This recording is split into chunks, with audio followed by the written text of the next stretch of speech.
سبيل الدموع سبيل مريح تنهدى يا صاحي كي تستريح وبث الدعاء الخفي الصريح يسعك الفضاء الرحيب الفسيح. مرد کو عورت پر کوئی فضیلت نہیں،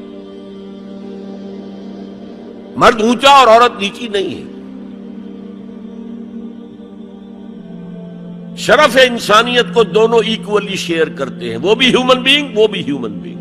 چنانچہ قرآن مجید کے دو مقامات آپ کو فَاسْتَجَابَ لَهُمْ رَبُّهُمْ أَنِّي لَا أُضِيعُ عَمَلَ عَامِلٍ مِّنكُمْ، ان کے رب نے ان کی دعا کو قبول کیا اور فرمایا میں تم میں سے کسی عمل کرنے والے کے کسی عمل کو ضائع کرنے والا نہیں. من ذکر او انثی، خواہ وہ مرد ہو خواہ عورت. بعضکم من بعض، تم ایک دوسرے ہی میں سے ہو نا. ایک ہی باپ کے نطفے سے بیٹا بھی ہے بیٹی بھی ہے، ایک ہی ماں کے رحم میں پرورش پائی ہے بیٹے نے بھی بیٹی نے. تو اونچ نیچ کہاں سے آ جائے گی، کدھر سے آ جائے گی؟ بعضکم من بعض، ایک دوسرے میں سے ہو. مساوات مرد و زن کے اس نظریے کو سمجھ لیجئے. دوسرا نظریہ میں بتاؤں گا جو آج دنیا مغرب سے لے رہی ہے، وہ سراسر گمراہی ہے، سراسر گمراہی ہے، سراسر گمراہی. لیکن نیکیوں کے میدان کھولے ہوئے ہیں مردوں کے لیے عورتوں کے لیے. جو مرد کمائے گا نیکی وہ اس کے لیے ہے، جو عورت نیکی کمائے گی وہ اس کے لیے ہے. انڈیویجویلٹی ہے، فریڈم ہے، فریڈم آف ول ہے، مساوی ہے. اور اسی لیے میں نے یہ جو آیت ہے دیکھیے، اس میں 10 اوصاف میں مردوں عورتوں کو برابر برابر. عام طور پر قرآن کا اسلوب یہ نہیں ہے، اسے عربی میں کہتے ہیں برسبیل تغلیب. ایک مجمع ہے، مرد بھی ہیں عورتیں بھی ہیں، تو مذکر میں خطاب ہوگا، مؤنث کے صیغے سے خطاب نہیں ہوگا. وہ تابع ہے، ساتھ ہی آ جائے گا. لیکن یہ آیت دیکھیے کتنی طویل ہے. ان المسلمین والمسلمات، یقیناً فرما بردار مرد اور فرما بردار عورتیں. والمومنین والمومنات، اور صاحب ایمان مرد اور صاحب ایمان عورتیں. والقانتین والقانتات، اور فروتنی اختیار کرنے والے مرد اور فروختنی اختیار کرنے والی عورتیں. والصادقین والصادقات، اور سچ بولنے والے مرد اور سچ بولنے والی عورتیں. والصابرین والصابرات، اور صبر کرنے والے مرد اور صبر کرنے والی عورتیں. والخاشعین والخاشعات، اللہ کے سامنے جھکنے والے مرد اور جھکنے والی عورتیں. والمتصدقین والمتصدقات، صدقہ دینے والے مرد اور صدقہ دینے والی عورتیں. والصائمین والصائمات، اور روزہ رکھنے والے مرد اور روزہ رکھنے والی عورتیں. والحافظین فروجہم والحافظات، اور اپنی شرمگاہوں کی حفاظت کرنے والے مرد اور اپنی شرمگاہوں کی حفاظت کرنے والی عورتیں. والذاکرین اللہ کثیرا والذاکرات، اور کثرت سے اللہ کا ذکر کرنے والے مرد اور کثرت سے اللہ کا ذکر کرنے والی عورتیں. اعد اللہ لہم مغفرۃ واجرا عظیما، اللہ تعالیٰ نے ان سب کے لیے تیار کیا ہوا ہے. اعد اللہ لہم مغفرۃ، ایک تو مغفرت انہیں ملے گی اور اجر عظیم ملے گا. یہ ہے وہ تصور مساوات مرد و زن، کوئی اونچا نہیں کوئی نیچا نہیں. البتہ اب میں اگلے قدم پر آ رہا ہوں. ابھی تک تو افراد کی بات ہو رہی ہے، اب وہ ایک مرد اور ایک عورت شادی کرتے ہیں. یہاں آپ کو سمجھ لینا چاہیے اب وہ برابر نہیں رہے. اس لیے کہ گھر بنانا ہے، خاندان کی بنا ڈالنی ہے، ایک ادارہ ہے، انسٹیٹیوشن آف فیملی ہے، اور کسی انسٹیٹیوشن کے 2 برابر کا اختیار رکھنے والے سربراہ نہیں ہو سکتے. آئی جی 1 ہوگا، ڈی آئی جی 4 ہو، 5 ہو، 6 ہو.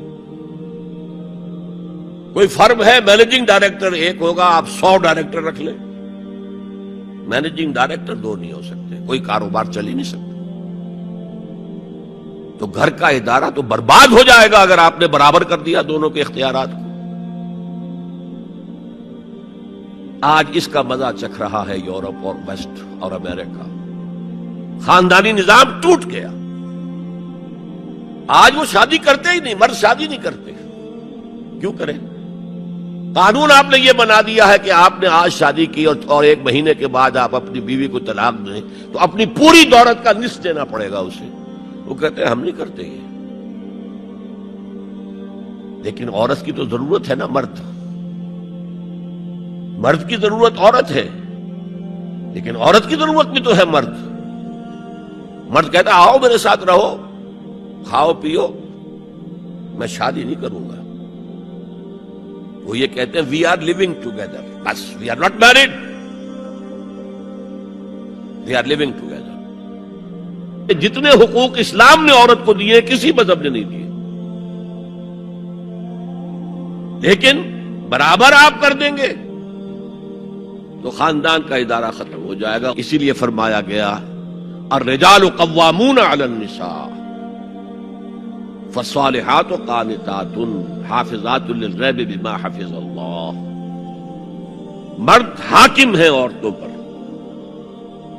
نیک بیویاں وہ ہیں جو اپنے شوہروں کی اطاعت کرتی ہیں. ظاہر بات ہے کہ کوئی رائے ہے، اختلاف رائے ہو گیا ہے شوہر اور بیوی میں، بیوی دلیل سے سمجھا لے، اپیل سے سمجھا لے، جس طرح بھی سمجھا لے، منوا لے، ٹھیک ہے، اور نہیں تو اسے شوہر کی بات ماننی پڑے گی. تو نیک بیویاں تو وہ ہیں جو اپنے شوہروں کی اطاعت گزار ہیں. اس سے وہ بانڈ جو ہے مضبوط رہتا ہے. پھر اسلام نے اتنا منصفانہ نظام کیا ہے قائم. جب اللہ نے مرد کو بنایا طاقتور زیادہ، اور عورت کا حسن یہ ہے کہ وہ نازک ہو، لہذا بھاری بوجھ اس پر نہیں ڈالے. ملک کا ڈیفنس مردوں کا ذمہ داری ہے. نان نفقے کی فراہمی مردوں کی ذمہ داری، عورت کی نہیں ہے. عورت کا کام ہے گھر میں رہے، شوہر کے لیے اچھا ماحول پیدا کرے. اب اگر دن بھر 8 گھنٹے عورت بھی کام کر کے آئی ہے، کسی باس نے بھی جھڑک دیا ہوگا، کچھ اور ہوگا، تھکی تھکائی اور طبیعت تقدر لے کر آئی ہے، مرد کا بھی یہی حشر ہے، گھر میں جائیں گے تو کیا ہوگا؟ لڑیں گے. لیکن گھر میں رہی ہو عورت. پھر بچے آ جاتے ہیں، 1 بجے آ گئے، ماں باپ دونوں آئیں گے شام کو 6 بجے 7 بجے 8 بجے. بڑے بڑے شہروں میں تو وہاں پر 2-2 گھنٹے تو لگتے ہیں گھر پہنچنے میں. یہ بچے کیا کریں گے؟ کس قسم کے تجربات کریں گے؟ یہ سارا بیڑا غرق ہو رہا ہے. عورت کے ذمہ نہیں ہے کام کرنا.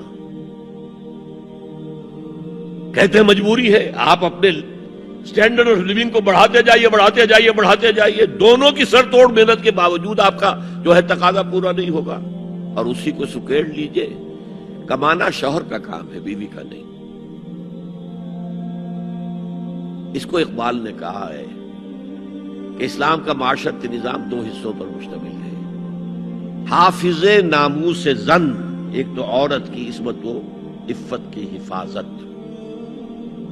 مرد آزماں، مرد کے اوپر چیلنج ہے، بھاری بوجھ تمہیں اٹھانے ہیں. مرد آزماں مرد آفرین، بھاری کام سارے مردوں کے لیے ہے. عورت گھر میں رہے. اور آج بھی امریکہ میں جو اسٹے ایٹ مومز کہلاتی ہیں، وہ مائیں جو گھروں میں رہتی ہیں، ان کا بہت بڑا ان کا مقام ہوتا ہے. ان کے بچوں کی تربیت جو ہو سکتی ہے. اور سب سے زیادہ مظلوم وہاں پر عورت ہے. مجھے بتایا جاتا ہے کہ جب سردی برف پڑ رہی ہوتی ہے تب بھی سب سے پہلے سڑکوں پر آپ کو عورتیں نظر آئیں. مرد 1 گھنٹے بعد گھر سے نکلے گا، کیونکہ اس عورت نے کہیں اپنے بچے کو کسی بیبی سیٹر کے پاس، چلڈرن کیئر کے پاس بھیجے گی، پہنچائے گی، پھر اپنے آفس جائے گی. شام کو آفس سے نکلے گی، وہاں سے بچے کو لگی، پھر گھر آئے گی. مظلوم ترین عورت ہے وہاں پر. دونوں بوجھ ڈال دیے اس پر. حمل بھی وہ اٹھائے،